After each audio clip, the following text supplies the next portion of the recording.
இன்றைக்கி வந்து big Boss common man ஷோவோட 5வது எபிசோட் பார்க்க போகிறோம். ஃபஸ்ட்டு மாயா வந்து உள்ளே என்ட்ராகி ஒரு பாட்டு பாடுறாங்க. அதுக்கப்புறம் வந்து மாயாவை வந்து நம்ம ராஜு வந்து கலாய்க்கிறாரு. உங்கள் ட்ரெஸ்ஸு வந்து வாலிபட சிம்ரன் மாதிரி இருக்குன்ற மாதிரி கலாய்க்கிறாரு.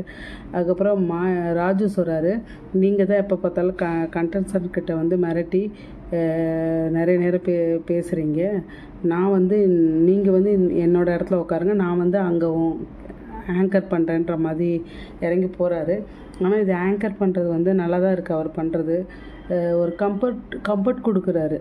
அதாவது கம்ஃபர்ட் மீன்ஸ் என்ன சொல்கிறதுனா, ஒரு சேஃபாக இருக்கிற மாதிரி இருக்குது. அவர் பக்கத்தில் நிற்கும்போது அவங்களுக்கு ஒரு தைரியமாக பேசுகிறாங்க. இவ்வளோ நாளாக மாயா இருந்தப்போ அந்த சேஃப் இல்லை, ஒரு மாதிரி பயந்துட்டு ஒரு மாதிரி பேசுனாங்க.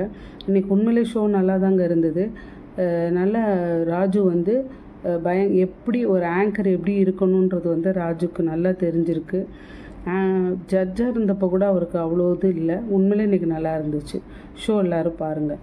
ஃபஸ்ட்டு வந்து பேபின்னு வர்றாங்க. அவங்க வந்து உசிலம்பட்டி, மதுரையிலேருந்து உசிலம்பட்டியிலேருந்து வர்றாங்க. அவங்க முறுக்கு வியாபாரம் பண்ணுறாங்க. அப்போ வந்து இவங்க கேட்குறாங்க, மாயா தான் கேட்குறாங்க. ஸ்டார்டிங் எடுத்தோடனே மாயா தான் கேட்குறாங்க, நீங்கள் வந்து எதுக்காக இங்கே வரீங்க அப்படின்னு, எதுக்காக பிக் பாஸ்க்கு வரீங்கன்னு கேட்குறாங்க. அதுக்கு வந்து அவங்க என்ன சொல்கிறாங்கன்னா, நீங்கள் மட்டும்தான் வரணுமா, நாங்கள்லாம் வரக்கூடாதா அப்படின்ற மாதிரி அவங்க கேட்குறாங்க. நல்லா சூப்பராக பேசுகிறாங்க. அது காரணம் வந்து ஆங்கர் கொடுக்குற அந்த கம்ஃபர்ட் ஜோன் தான் நான் சொல்லுவேன். கண்டிப்பாக இந்த 4 எபிசோடில் இல்லை இந்த மாதிரி. இந்த எபிசோடில் நல்லா இருந்துச்சு. அப்போ வந்து நாங்களும் வரணும், அதுக்கு தான் வந்தோன்ற மாதிரி பேசுகிறாங்க.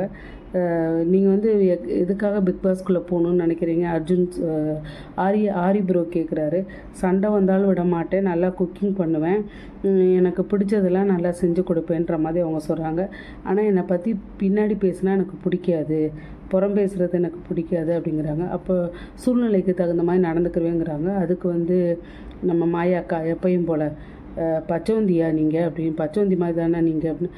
அப்படி கிடையாது, நான் ஒரு நல்ல பணக்கார குடும்பத்துலேருந்து ஏழையாக போனால் அந்த சூழ்நிலைக்கு தகுந்தாப்பில் நடந்துக்கிருவேன்ற மாதிரி அவங்க ரொம்ப நல்ல பதிலை ஸ்மூத்தாக சூப்பராக பேசினாங்க. அது ரொம்ப பிடிச்சிருந்துச்சு. ஹாரி ப்ரோ வந்து என்ன கேட்குறாருன்னா, பிக் பாஸ்குள்ளே ஜெயிக்கிறதுக்கு வந்து அறிவு திறமை முக்கியமாக, சாதுர்த்தியம் முக்கியமாக, பொய் பேசணுமான்னு கேட்குறாரு. அதுக்கு இவங்க சொல்கிறாங்க, திறமையும் சாதுர்த்தியமும் இருந்தால் எங்கே வேணாலும் ஜெயிக்கலாம். ஓவியா கேட்குறாங்க, பொய் தான் எல்லா இடத்துலையும் இருக்குது, பொய் தான் ஜெயிக்குது அப்படின்னா. பொய் வந்து சீக்கிரம் ஜெயிக்கும், ஆனால் உண்மை வந்து நேர்மையும் வந்து கடைசியில் அதுதான் ஜெயிச்சு ரொம்ப பேர் பெரிய இடத்துக்கு வந்திருக்காங்கன்ற மாதிரி பிடிச்சாங்க. ராஜு ப்ரோ வந்து, நீங்கள் எங்களுக்கு வந்து முறுக்கு சுட்டு கொடுங்கங்கிறாங்க. அவங்க முறுக்கு சுட்டு கொடுத்தாங்க. அவங்கள வந்து கீழே வந்து பணிவாக வந்து 3 பேருமே இறங்கி வந்து அவங்களுக்கு செலக்டட் இது கொடுத்தாங்க. ஃபஸ்ட்டு கண்டென்ட்ஸு சூப்பராக இருந்துச்சு. இவங்க நடந்துக்கிற விதத்திலும் அவங்க வந்த கண்டென்ட்ஸ் நடந்துக்கிற விதமும் நல்லபடியாக இருந்துச்சு. ஃபஸ்ட்டே சூப்பராக இருந்துச்சு. 2வது வந்து கமலி அவங்க வந்திருக்காங்க. கமலி கூட வந்து பிரியவர்ஷினி. இந்த பிரியவர்ஷினின்ற பேரை ரொம்ப ஜாக்கிரதையாக சொல்லணுங்க. ஏன்னா இதை தப்பாக சொன்னால் அவங்களுக்கு கோவம் வந்துடும். அவங்க வந்து சில பேட்டியெல்லாம் கொடுத்துருந்தாங்க. இந்த பிரியவர்ஷினிங்கிறவங்க வந்து பேட்டியெல்லாம் கொடுத்துருந்தாங்க. அதில் அவங்க என்ன சொல்லியிருந்தாங்க, அவங்க அந்த பேட்டியில் சொன்னதுக்கும் இங்கே நடந்ததுக்கும் சம்மந்தமே கிடையாது. இவங்க தான் வாலண்டரியாக அந்த ட்ரெஸ்ஸை போட்டு வந்திருக்காங்க. அதுக்கப்புறம் வந்து ஃபஸ்ட்டு சொல்கிறாங்க, வெளியில் இருக்கும்போது சொல்கிறாங்க, நான் கபாலீஸ்வரர் கோவிலில் இருந்தப்போ எனக்கு வந்துச்சுங்கிறாங்க. உள்ளே வந்துட்டு சொல்கிறாங்க, எங்கள் அப்பாவை வந்து இறந்துட்டார், அந்த டைமில் வந்து நான் இடுகாடுல எங்கேயோ இருந்தேன், அந்த டைமில் எனக்கு கால் வந்ததுங்கிறாங்க. அவங்களோட பேச்சு எல்லாமே முன்னுக்கு பின் முரணாக இருக்குது. என்னை எடுக்கலைன்னா நான் போயிடுவேங்கிறாங்க. அப்புறம் சொல்கிறாங்க, இதுதான் என் உயிருங்கிறாங்க. இதுக்கு மேலே அவங்கள பற்றி இதில் பேசுகிறதுக்கு எதுவுமே இல்லை. அவங்க பேட்டியில் சொன்னதுக்கும் இங்கே நடந்ததுக்கும் வந்து நிறைய டிஃப்ரெண்ட் இருக்குது. ராஜுவையும் பிரியவர்ஷினி ஒரு வழி பண்ணினாங்க. பிரியா வர்ஷினி ஒரு வழி பண்ணாங்க. பேரை தப்பாக சொன்னதுக்கு உங்களை இப்படி பண்ணிடுவேன்னாங்க. என்னங்க, நீங்கள் ஒரு போட்டியில் பங்கேற்க வந்த போட்டியாளராக இருக்கீங்க. நம்ம அந்த இடத்துல எப்படி நடந்துக்கணும், நம்ம இன்னும் உள்ளே போக வேண்டியது இருக்குது. நீங்கள் ஒரு டுட்டோரியல் காலேஜில் நீங்கள் வந்து டீச்சராக இருந்திருக்கீங்கிறீங்க. நமக்குன்னு சில இருக்கணும். யாரையுமே மட்டும் மரியாதை இல்லாமல் பேசக்கூடாது.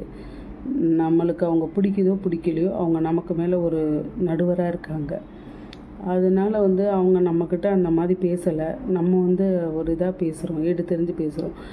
எனக்கும் என்ன தோணுதுன்னா, நீங்கள் வந்து இதன் மூலமாக உங்களுக்கு ஒரு பிரேம் தேட தான் அங்கே வந்திருக்கீங்களே தவிர பிக் பாஸில் கலந்துக்கிற வந்த மாதிரி எனக்கு தெரியலை. ரெண்டாவது வந்து இது தெலுங்கு பிக் பாஸில் இந்த நைட்டி போட்டு வந்தனால இதை வச்சு நம்ம ஒரு பிரேம் உருவாக்கி சோசியல் மீடியாவில் நம்ம ஒரு வெளிச்சத்துக்கு வருவோம்னு தான் வந்திருக்கீங்க. உங்களை வச்சு பிக் பாஸ் காமன் ஷோ எதுவும் பண்ணலை. நீங்கள் தான் பிக் பாஸ் காமன் ஷோ வச்சு ஒரு பெரிய இதை கொண்டு வந்திருக்கீங்க. இதுக்கு மேலே இதை கொண்டு போகிறதுல விருப்பம் இல்லை. அடுத்து வந்து கமலி வந்து ரிஜெக்ட் பண்ணிட்டாங்க. எதுக்காக அவங்கள ரிஜெக்ட் பண்ணிட்டு பிரியா வர்ஷினியும் ரிஜெக்ட் பண்ணிட்டாங்க. கமலி ஏன் ரிஜெக்ட் பண்ணாங்கன்னா, அவங்களுக்கு நோ ஃப்ரெண்ட்ஸு, யாரையுமே நம்ப மாட்டாங்களாம், எதுக்குமே நம்ப மாட்டாங்களாம், அவங்க செல்ஃபாக தான் இருப்பாங்களாம், அவங்க மேலே அவங்க நம்பிக்கையாக இருக்காங்களாம்.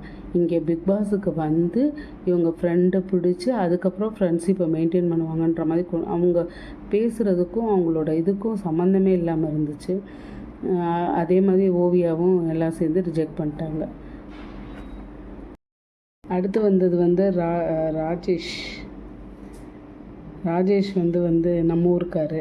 நம்ம ஊர் மதுரைக்காரவங்க வாய் வந்து பேச விட்டோன்னா நல்லா பேசுவோம். ஆனால் நம்மளை ஏதாவது ஒன்று சொல்லிவிட்டு அந்த இடத்துல நிற்க மாட்டோம். ரோசக்காரவங்க நம்மளுக்கு பேசவா சொல்லித்தரணும். மதுரைக்காரவங்களுக்கு நம்ம ஊருக்காரங்கனாலே ஒரு சந்தோஷம்தான். அது வந்து அவர்கிட்ட அப்படியே இருந்தது. மதுரையில் என்ன பேசுவாங்களோ அது வந்து அவர்கிட்ட ரொம்ப அப்படியே இருந்தது. அதுக்கப்புறம் வந்து ராஜு உள்ளே வந்தார். வந்தோடனே உங்களுக்கு பிக் பாஸ் ரசிகையான்னு கேட்டாங்க. நம்ம மாயாவை வந்து இந்த இடத்துல இல்லாமலே இருந்தாலே நல்லாயிருக்கும். ராஜு வந்து சூப்பராக இப்போ நல்லா ஹோஸ்ட் பண்ணுறாருங்க. எல்லாத்தையும் தட்டி கொடுக்குறாரு. அவர்கிட்ட ஒரு நல்ல ஸ்கில் இருக்குது, தட்டி கொடுக்குற ஸ்கில்லு.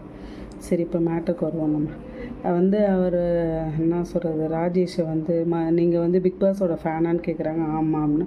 உங்களுக்கு பிக் பாஸ்லேயே எது மறக்க முடியாத மூமெண்ட் அப்படின்னு சொல்லிட்டு மாயா கேட்குறாங்க. அதுக்கு வந்து இந்த பாலாஜியும் ஆரியும் வந்து கயிறை பிடிச்சிட்டே நிற்பாங்க. அப்போ வந்து பாலாஜி கயிறை பிடிச்சது விட்டுருவார். அதை வந்து எல்லோரும் பார்த்து நோட் பண்ணி சொல்லுவாங்க. ஆனால் ஆரி வந்து கயிறை விடுவார். அந்த டைமில் பிடிக்க முடியும். அப்போ யாருமே சொல்ல மாட்டாங்க, ஆடியன்ஸும் பார்த்துருக்க மாட்டோம், அங்கே இருக்க யாருமே ஆனால் அவரே உண்மையை ஒத்துட்டு வெளில போயிருப்பார். இல்லை நான் விட்டேன் தான் அப்படின்னு சொல்லி அவரே விட்டுருப்பார். நாங்கள்லாம் கூட பார்க்கும்போது திட்டினோம், எதுக்கு யாருக்குமே தெரில, பேசாமல் அப்படியே நின்றுருக்கலாமேன்னு. அது பிடிச்சிருக்கு. அவர் விட்டு கொடுக்குறது பிடிச்சிருக்குன்னு சொல்ல, உண்மையை ஒத்துக்கிட்டு போனது அது வந்து மாயாவுக்கு புரியலை. விட்டு கொடுக்குறீங்களா, அப்போ நீங்கள் கிளம்புங்கன்னு. நான் மதுரைக்காரங்க என்ன பண்ணுவாங்க, என்ன போசப்படியா போகிறேன்டா, அந்த இடத்துல இருக்க மாட்டேன்னு வாங்க. நம்ம ஊருக்காரங்க கிளம்பி போகவும் திருப்பி வாங்கன்னு கூப்பிட்டு அப்புறமேட்டு என்னையா போன்னு சொன்னால் போயிடுவியா அப்படின்னு சொல்லி ராஜு வந்து நல்லா தட்டி கொடுத்து பேசுகிறாரு. அப்புறமேட்டு உங்களை வந்து உங்களுக்கு என்ன இருக்குது, அதாவது உங்களுக்கு ஸ்பெஷாலிட்டி என்ன இருக்குதுன்னு கேட்குறாங்க. நான் ரிவர்ஸ்லேயே படிப்பேன், ரிவர்ஸ்லேயே நடப்பேன்னு சொல்லி காட்டினாது. அதை கலாய்ச்சி விட்டாங்க, பண்ணார், எல்லோரும் கலாய்ச்சி விட்டாங்க. அதுக்கப்புறம் ராஜு சொன்னார், இவனை அப்பயே அனுப்பியிருக்கணும், பாவன் வச்சுருந்தது தப்பாக போச்சுன்னு கலாய்ச்சார். உடனே ஆரி சொன்னார், இவரை வந்து ஒரு கலாய்ங்க அப்படின்னு, ராஜுவை கலாய்ங்கிறாரு. அது ஓய் நான் ரூட்டாக பேசுகிறியா, எங்கள் ஊருக்கு வந்து பாரு, இங்கே இருக்கலாம், எங்கள் ஊருக்கு வாப்பா பார்த்துக்கலான்றாரு. நம்ம மதுரை பாஷையில் மிரட்டுறாரு. அதோடு அவருக்கு வந்து செலக்டட் கொடுத்துட்டாங்க. அலக் ரஞ்சித்துக்கு அடுத்தாப்பில் வந்து ஆயிஷாவும் நவ்யா மாறன். இந்த நவ்யா மாறன் வந்து விஷுவல் கம்யூனிகேஷன் ஃபைனல் இயர் படிக்கிறாங்க. இவங்க வந்ததுலேருந்து அவங்க அப்பாவை பற்றி தான் பேசுனாங்க. அவங்க அப்பா வந்து கில்லி அண்டு ஷார்பெட்டர் பரம்பரையில் ஆக்டராக இருந்திருக்காருன்னு சொன்னாங்க. கோவிட் வந்து இறந்து போயிட்டாருன்னாங்க. எதுக்காக பிக் பாஸ்க்கு வந்திருக்கீங்கன்னு சொன்னால், இந்த மாதிரி எங்கள் அப்பா இறந்து போயிட்டனால என்னோடய ரிலேஷன் யாருமே மீடியா பக்கம் விஷுவல் கம்யூனிகேஷன் போகக்கூடாதுன்னு சொல்லிட்டாங்க. அதை மீறி தான் நான் படிக்கிறேன்ட்டு அந்த மாதிரி சொன்னாங்க. ஆனால் அவங்க அப்பாவோட இன்ஃப்ளூயன்ஸில் வச்சு வரலான்னு நினச்சாங்களா என்னன்னு தெரியல. அதை பற்றி தான் நிறைய நேரம் அவங்க தான் பேசுனாங்க, அவங்க அப்பா பற்றி. அதுக்கு ஆரி ப்ரோ சொன்னார், உங்கள் அப்பா இல்லாமல் நீங்கள் என்ன சாதிச்சிருக்கீங்க, என்ன வச்சுருக்கீங்கன்னு கேட்டால் அவங்களுக்கு அதில் எதுவும் இல்லை, அதனால் அவங்கள ரிஜெக்ட் பண்ணிட்டாங்க. இந்த ஆயிஷான்ற பொண்ணு வந்து சாஃப்ட்வேர் இன்ஜினியர். ஃபஸ்ட்டு இந்த பிக் பாஸ் காமன் ஷோ வரவங்கள்ட்ட என்ன சொல்லலாம், இது தமிழ் பிக் பாஸ் ஷோன்னு சொல்லணும், இங்கிலீஷ் பிக் பாஸ் ஷோன்னு சொல்லக்கூடாது. ஏன்னா அவங்களுக்கு தமிழே பேச தெரியல, எல்லாமே அவங்க இங்கிலீஷில் தான் பேசுகிறாங்க. ஒரு டான்ஸருங்கிறாங்க, நான் லேர்ன் பண்ண வந்திருக்கேங்கிறாங்க. லேர்ன் எங்கே வந்து பண்ணுவாங்கன்னு எனக்கே தெரியல. தயவுசெய்து வர்றவங்கள்ட்ட சொல்லுங்கள், Bigg Boss common man show Tamil எழுத தெரியணும், படிக்க தெரியணும்னு சொல்லி தமிழ் படிக்க எழுத தெரிஞ்சவங்கள எடுங்க. அப்போ தான் நல்லது. அங்கே ஒரு ஸ்கிரிப்ட் புத்தகத்தை படிக்கணுன்னா கூட தமிழ் எழுத படிக்க தெரிஞ்சிருக்கணும். அங்கே 2 பேருமே ரிஜெக்ட் பண்ணிட்டாங்க. அடுத்தது வந்து கிஷோர் அண்ட் கிறிஸ்டியன் 2 பேருமே ட்வின்ஸ், இரட்டையர்கள். அவங்க 2 பேரும் சேர்ந்து வராங்க. கேசவன் ஒரு பையன் வரான். அவன் வந்து பேங்க் மேனேஜராக பேங்க்கில் வேலை பார்க்குறான். பேங்க்கில் எம்ப்ளாயாக இருக்கான். அவனுக்கு ஆக்டிங்கில் இன்ட்ரெஸ்ட்டு. இவங்கள பற்றி கேட்கவே இல்லை. 2 இரட்டையர்கள்ன்றதை பற்றியே பெருமையாக பேசிட்டு விட்டுட்டாங்க. அப்போ வந்து உங்களுக்கு ஒரு டாஸ்க், நீங்கள் 2 பேரும் போட்டி போட்டு சண்டை போடுங்க, யார் பெஸ்ட்டுன்னு சொல்லிட்டு 2 பேரும் போட்டி போட்டாங்க. அவங்க இஷ்டத்துக்கு ரொம்ப கலாய்ச்செல்லாம் பேசாமல் நார்மலாக தான் 2 பேருமே பேசுனாங்க. அதுக்கப்புறம் வந்து ஒரு டாஸ்க் வச்சாங்க. ஒரு சேர் எடுத்துகிட்டு வந்து வச்சுருங்க, வச்சுட்டு நீங்கள் கூப்பிடணும், சேர் பாபான்னு கூப்பிடணும். அது யார் பக்கம் வருதோ அவங்க தான் ஜெயிச்சாங்கன்னாங்க. இவங்க வந்து சேர் பாபான்னு கூப்பிட்டாங்க. இந்த பையன் தானே இப்போ ஏறி உக்காந்தான். தொடாமல் ஏறி உக்காரணும் கேசவான்னு சொன்னாங்க. அது வந்து சும்மா கலாய்க்கிறதுக்கு தான் பண்ணாங்க. அதுக்கப்புறம் சேரை கூப்பிட்டா எப்படி வாங்குன்ற மாதிரி அவங்களே கலாய்ச்சிக்கிட்டாங்க. கலாய்ச்சிட்டு இதில் ஒன்றும் பெருசாக இல்லை. ஓவியா வந்து ஹோலில் வச்சார், ஆரியும் ஹோலில் வச்சார், ராஜு வந்து செலக்ட் பண்ணார்.